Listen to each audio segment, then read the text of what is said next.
అడిగి వచ్చినవాడు పరీక్షించడానికి నారాయణుడు వస్తాడు. ఒకప్పుడు డొక్కా సీతమ్మ గారు ఎంత అన్నదానం చేసేదో మహాతల్లి.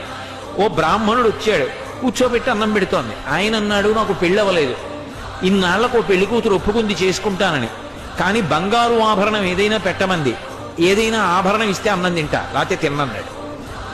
అప్పటికే అన్నదానానికి ఆవిడ ఒంటి మీద నగలన్నీ వెళ్ళిపోయి ఒక్క కంటి ఉంది.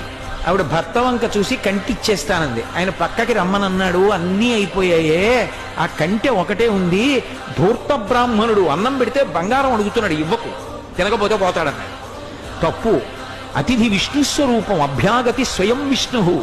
కాబట్టి ఆయనకి అన్నం పెట్టినప్పుడు బంగారం ఇచ్చేస్తాను. ఏమవుతుంది? పెళ్లి చేసుకుంటాడు, మంచిదేగా. కంటె ఒంటి మీద ఉంటే ఏమవుతుంది? శాశ్వతమా? పుణ్యం శాశ్వతం, ఇస్తానంది, నీ ఇష్టం ఈ అన్నాడు. కంటె తీసి ఇచ్చింది.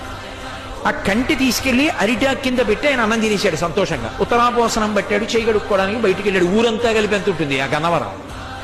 కాబట్టి ఆ బంగారు కంటె కనపడింది ఆకెత్తుతుంటే సీతమ్మ గారికి.